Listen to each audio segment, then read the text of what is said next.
அன்பு சிறார்களே, இந்த காணொளியை முழுமையாக பார்வையிட்டு இறுதியிலே உங்கள் கருத்துக்களை எழுதி அனுப்பும் சிறார்களிலே தெரிவு செய்யப்படும் சிறார்களுக்கு MP3 பிளேயர் ஒன்று அன்பளிப்பாக வழங்கப்படும். ஒரு சிறிய கிராமத்தில் தானியேல் என்ற சிறுவன் வாழ்ந்து வந்தான். அவன் பள்ளியில் நன்றாக படித்தான். ஆனால் வளர வளர தன் பெற்றோர்களை விட தனக்கே அதிகம் தெரியும் என்று நினைக்கத் தொடங்கினான். ஒரு நாள் காலை தானியேலின் தாய் வானத்தில் கருமேகங்கள் சூழ்ந்திருப்பதை கவனித்தாள். மகனே, இந்த குடையை எடுத்துக்கொண்டு பள்ளிக்குச் செல், மழை வரலாம் என்றாள். தானியேல் வெளியே பார்த்து, அம்மா, இப்போது வெயில் அடிக்கிறது, குடை எடுத்துச் சென்றால் என் நண்பர்கள் என்னை கேலி செய்வார்கள் என்றான். அம்மா அன்போடு, என் சொல்லை கேள் மகனே என்றாள்.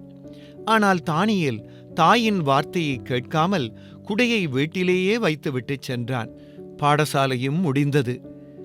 அந்த நேரத்திலே திடீரென வானம் இருண்டது. பலத்த மழை பெய்யத் தொடங்கியது. தானியேலிடம் குடை இல்லை. அவனுடைய புத்தகங்கள் நனைந்தன, உடைகள் சேராயின. மிகவும் கஷ்டப்பட்டு வீட்டிற்கு வந்தான். வீட்டிற்கு வந்தபோது அவனுடைய தாய் ஒரு துணியுடனும் சூடான உணவுடனும் அவனை வரவேற்றாள். அவள் கோபப்படவில்லை. மாறாக, நீ பாதுகாப்பாக வந்ததே எனக்கு போதும் என்றாள். 2 நாள் கடுமையான காய்ச்சலினால் தானியேல் மிகவும் கஷ்டப்பட்டான். அவனது அம்மா அவனுக்கு அருகே இருந்து அவனுக்கு தேவையான எல்லாவற்றையும் கொடுத்து அவனை சுகப்படுத்தினாள். அப்பொழுது அவன் மிகவும் மனம் வருந்தினான். அம்மா, என்னை மன்னித்து விடுங்கள், நான் உங்கள் வார்த்தையை கேட்டிருக்க வேண்டும் என்றான்.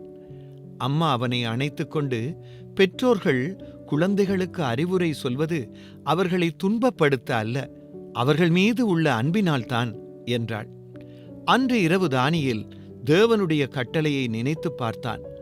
உன் தகப்பனையும் உன் தாயையும் கனம் பண்ணுவாயாக. அவன் புரிந்து கொண்டான்.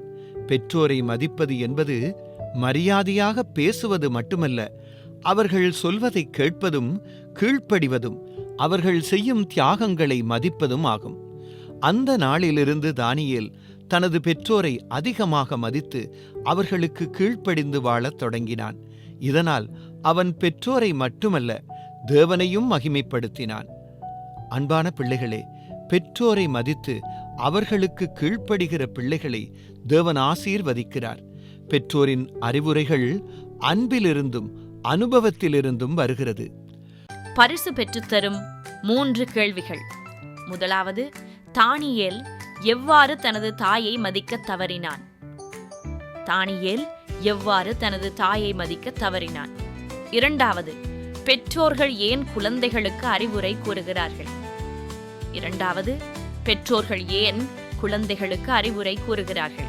மூன்றாவது கேள்வி, இந்த வாரம் நீங்கள் உங்கள் பெற்றோரை மதிக்க என்ன செய்ய போகிறீர்கள்? மூன்றாவது கேள்வி, இந்த வாரம் நீங்கள் உங்கள் பெற்றோரை மதிக்க என்ன செய்ய போகிறீர்கள்?